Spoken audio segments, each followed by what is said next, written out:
Today's idea, today's thought for the day is taking 100% responsibility. Seems simple enough, right? Take 100% responsibility of what you can control. Take personal responsibility, 100% personal responsibility. Now, why is this important? Well, if you think about it, that is the only thing we can control is ourselves. See, things are going to happen. We're going to get resistance. We're going to get pushback. We're going to experience negativity. We're going to experience people, organizations saying certain things, perhaps denying our efforts to advance a perspective, to advance the opportunity. Let's say you're in sales and you are, well, let me ask you this. If you are in sales, raise your hand. All right, so I hope everybody who's watching raised their hand because we are all in sales. Period. If you are a leader, if you are a manager, you are selling your perspective, your ideas, the company's vision, mission, and values. You are selling the solutions you may have to offer. Now, if you are working and you have a superior and you have a different idea, you are selling your opportunity, your option, your idea, your suggestion. If you are working in customer service or admin, you as well are selling whatever solutions, opportunities, perspectives, and otherwise you have available. So the truth is we're all in some form of sales and influence. And we need to break free from that thought, that idea that we are not. And we must, that's right, we must take 100% personal responsibility for who we are, how we show up, and what it is we can control. So I wonder if you were to engage in some affirmations, and I got these from Jack Canfield. These are from his book, Success Affirmations, and these just give you some great stuff to think about, just to ponder, right? What if before we were getting prepared for an event or before a sales call or before a meeting, what if we got deep into the idea of these incantations, these affirmations? I am easily improving my life, moving with ease from where I am to where I want to be. Now you can add to moving at ease from where I was, maybe. We could acknowledge those celebrations, say, hey, here's where I was. I am easily improving my life. I moved with ease from where I was to where I am, and now I move with ease from where I am to where I want to be. You could acknowledge your successes. I'm confidently creating better circumstances and expanding opportunity for myself, responding with intelligence to the events as they occur.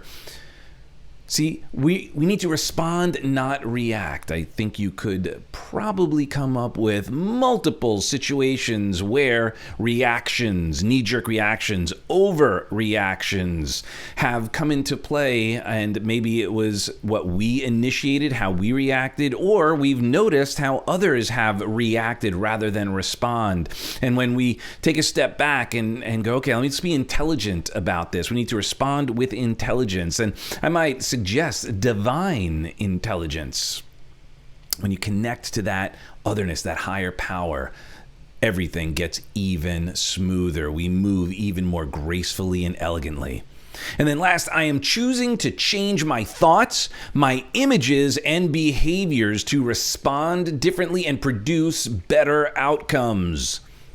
Again, notice the language. We're responding, not reacting. And the thoughts, these thoughts that we have, these are conversations, that inner dialogue, and it is also those images. Are we picturing things going well, or are we picturing things falling apart? These are very important distinctions and awarenesses. So when we create an image, a positive image of what it is we're looking to create, resolve in the fact that it's already done in our mind, and the next step is simply to execute, to follow through. We are literally being pulled to that outcome as opposed to trying to do that heavy lifting and get it up over our heads. No, that vision, that clear image that we can change. We can create that image. Here's what's so interesting about us being humans. You see, animals, they don't have an evaluation system. They don't have a value system. They don't have necessarily the conscious ability to change images and thoughts the way you and I do. And that's the only thing we have control over.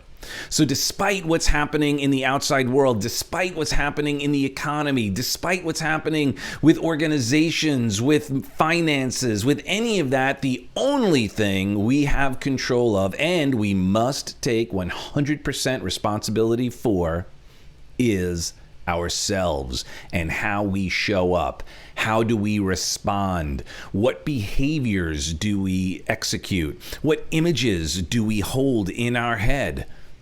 What thoughts, what emotions, what conversations do we have, both internally and externally?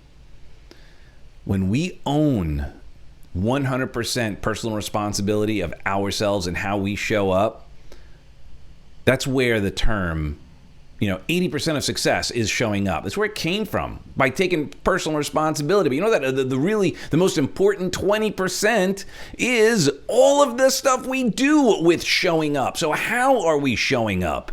How are you showing up? How are you showing up for your organization, for your clients, for your family, for your peers, for your friends, for your creator? This is what we're in control of. So with that being said, I appreciate you for who you are and who you aren't. If you'd like to learn more about how to break free from these types of conversations, how to set yourself apart, outstanding from everybody else, to be way above average in a world of not so awesome, and you can access your true awesomeness, head over to ifreedomhacknow.com. I'd love to be part of your journey. Go to revolutionarygrowth.com, and all sorts of resources are there available to you. That's revolutionarygrowth.com, and as you can see here, ifreedomhacknow.com for a free training, and we will see you soon. God bless.